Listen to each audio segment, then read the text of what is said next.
भूखी चुड़ैल। आय हाय, क्या खुशबू है रसगुल्लों की। सच में सुरेश चाचा के हाथों में तो जादू है। वाह वाह, क्या मिठाई बनाते हैं। जैसे ही रामू सामने रखी मिठाई खाने जाता है, तभी अचानक मिठाई की थाली गायब हो जाती है।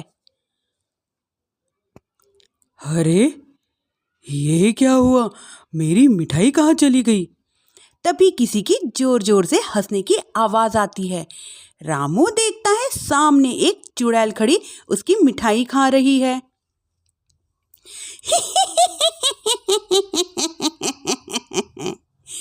ये तो मेरी मनपसंद मिठाई है। और तो इसे अकेले अकेले खाना चाहता था। अरे चुड़ैल दीदी, सारी मिठाई अकेले खा जाओगी क्या? थोड़ी मुझे भी दे दो। मिठाई के साथ साथ मैं तो तुझे भी खा जाऊंगी। अरे बाबा भागो, इस भुक्केड़ चुड़ैल का कोई भरोसा नहीं। रुक जा, भागता कहाँ है? अरे भागो रे। रामू अपने सर पर पैर रखकर वहां से भाग जाता है। देखते ही देखते पूरे गांव में भूखी चुड़ैल का आतंक कायम हो जाता है। चुड़ैल रोज किसी न किसी के घर से पूरा सामान गायब कर देती। धीरे धीरे उस गांव में अनाज की कमी होने लगी। लोग बड़ी मुश्किल से एक वक्त का खाना खा पाते। फिर एक रात मोहन सेठ अपनी दुकान बंद करने ही वाला होता है कि तभी अचानक उस चुड़ैल के हंसने की आवाज सुनाई देती है।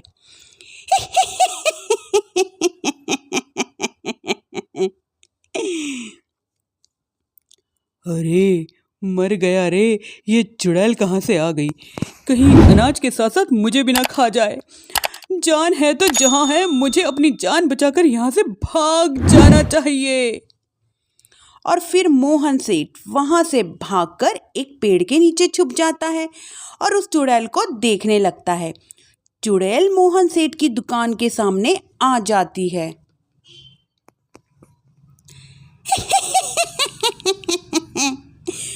यहाँ तो बहुत अनाज है, आज तो खूब खाऊंगी। फिर चुड़ैल मोहन सेठ की दुकान का सारा अनाज अपने साथ लेकर चली जाती है। हे भगवान, ये भूखी चुड़ैल तो मेरा सारा गोदाम खाली कर गई। अगली सुबह रामू मोहन सेठ की दुकान में अनाज खरीदने आता है। कैसे हो मोहन चाचा, थोड़ा अनाज खरीदना है। यही दाल चावल वगैरह। मोहन उदास होकर कहता है। अरे रामू, अब क्या बताऊँ, कल रात भुक्कड़ चुड़ैल मेरे गोदाम से सारा अनाज उठा कर ले गई। अब तुम लोगों को बेचने के लिए मेरे पास बिल्कुल अनाज नहीं है। तभी वहां सुरेश हलवाई के साथ साथ और भी गांव वाले वहां आ जाते हैं।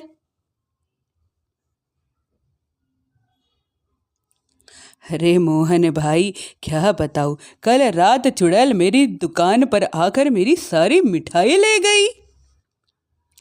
चुड़ैल की तो ऐश है, कितनी मिठाई खा रही है। हे भगवान, कितने दिन बीत गए, मुझे तो मिठाई का एक टुकड़ा भी नसीब नहीं हुआ। मैं तो कहता हूँ इस चुड़ैल का सबक सिखाने के लिए हमें ही कुछ करना पड़ेगा। तभी सुरेश कहता है। अरे भाई, तुम बिल्कुल ठीक कहते हो। मैं तो इस चुड़ैल से तंग आ गया हूँ। कल उसे चुड़ैल के डर से मैं तो रात भर अपने घर ही नहीं गया। अरे भाई, ऐसे डर के से काम नहीं चलेगा। हमें मिलकर ऐसा कोई तरीका निकालना होगा जिससे उस चुड़ैल से हमें हमेशा के लिए मुक्ति मिल जाए। तभी भीड़ में खड़ा सुखिया कहता है। भाइयों, मेरी बात मानो तो हम उस चुड़ैल की कमजोरी का फायदा उठाना चाहिए और उसकी कमजोरी है खाना। हाँ हाँ, तुमने सही कहा, उसे खाने का लालच देकर फंसाना होगा। उस चुड़ैल को खत्म करने के लिए मेरे पास एक बढ़िया तरकीब है।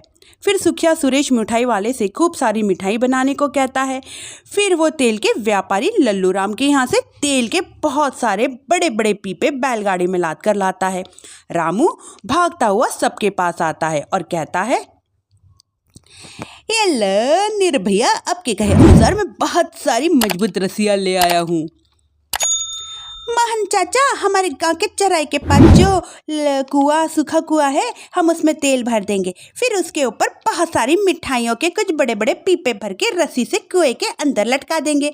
मिठाई का लालच चुड़ैल को कुएं के अंदर जाने पर मजबूर कर देगा और फिर जैसे ही चुड़ैल कुएं के अंदर जाएगी, हम सब कुएं के तेल में जलती हुई मशाल फेंक के उसमें आग लगा देंगे और फिर वह चुड़ैल उस आग में जलकर खत्म हो जाएगी।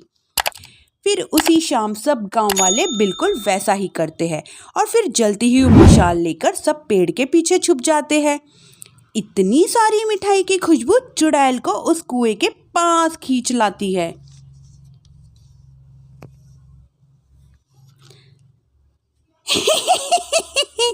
इतनी अच्छी मिठाई की खुशबू, आहा, कहाँ से आ रही है?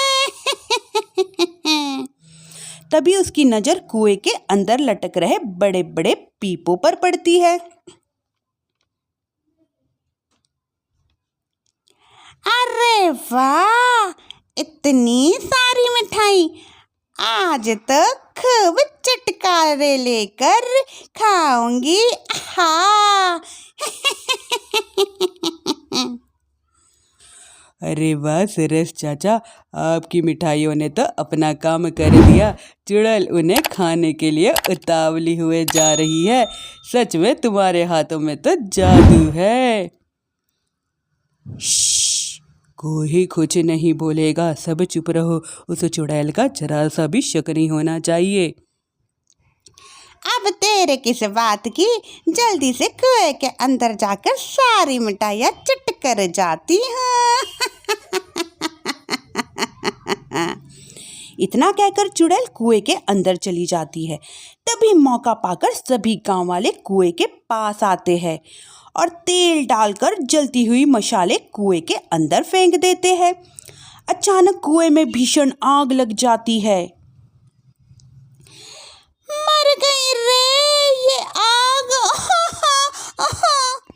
चुड़ैल ऊपर देखती है, उसे सभी गांव वाले दिखाई देते हैं। मेरे साथ धोखा! मर गई! और इस तरह गांव वालों ने अपनी सूझबूझ से उस चुड़ैल का अंत किया। शिक्षा, केवल बुद्धिमानी से ही हम हर जंग को जीत सकते हैं।